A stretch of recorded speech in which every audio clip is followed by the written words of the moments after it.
सिंधिया और गांधी की दोस्ती दुश्मनी में कैसे बदली? आखिर क्या थी दुश्मनी की वजह?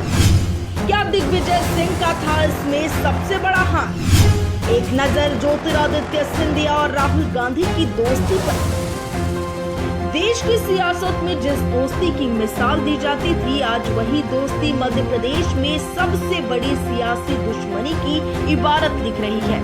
हम बात कर रहे हैं केंद्रीय मंत्री ज्योतिरादित्य सिंधिया और राहुल गांधी की, जिनकी दोस्ती पूर्वजों से चली आ रही थी, लेकिन अब आमने सामने चल रही सियासी लड़ाई कहां जाकर थमेगी यह तो किसी को पता नहीं है। लेकिन कहीं ना कहीं इस सियासी लड़ाई की शुरुआत कमलनाथ सरकार में दिग्विजय सिंह की दखल के बाद से ही शुरू हुई है।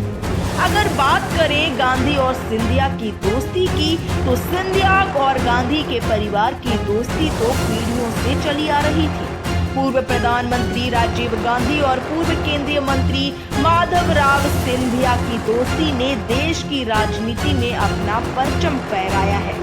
राजीव गांधी की हत्या और पूर्व केंद्रीय मंत्री माधवराव सिंधिया की दुर्घटना के मौत के बाद राहुल गांधी और ज्योतिरादित्य सिंधिया की दोस्ती परवान चढ़ी थी।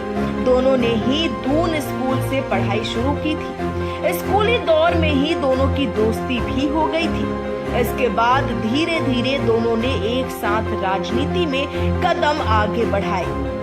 जब लोकसभा में राहुल गांधी और ज्योतिरादित्य सिंधिया जाते थे, तो कई बार में एक जैसी वेशभूषा के साथ सदन में प्रवेश करते थे।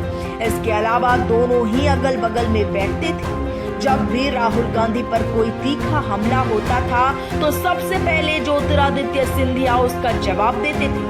लेकिन आज का वो दौर है जब दोनों ही एक दूसरे के कट्टर सियासी दुश्मन बन चुके हैं। दोनों ही राजनीतिक दांव पेच के बीच एक दूसरे पर हमला करना नहीं भूल रहे हैं।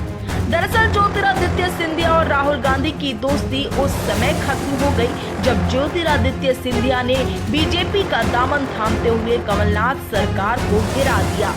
इसके बाद कुछ समय तक ज्योतिरादित्य सिंधिया और राहुल गांधी ने एक दूसरे पर सीधे रूप से सियासी हमला नहीं किया, लेकिन जब भारत जोड़ो यात्रा निकली तो राहुल गांधी ने मध्य प्रदेश के कई जिलों में ज्योतिरादित्य सिंधिया के खिलाफ बयान दे दिए। इसके बाद सिंधिया ने भी राहुल गांधी पर सियासी वार करने में कोई गुरेज नहीं किया। वर्तमान हालात सबके सामने हैं। ज्योतिरादित्य सिंधिया के सियासी हमले में सबसे पहले नंबर पर राहुल गांधी आ रहे हैं, जबकि पूरी कांग्रेस मध्य प्रदेश में बीजेपी के खिलाफ बयान देने से ज्यादा ज्योतिरादित्य सिंधिया को टारगेट कर रही है। अब राजनीति में सिंधिया और गांधी की सियासी दुश्मनी की मिसाल दी जाने लगी है। फिलहाल इस मामले पर आपका क्या कुछ कहना है, हमें कमेंट बॉक्स पर जरूर बताते जाइएगा और वीडियो को भी ज्यादा से ज्यादा शेयर करिएगा।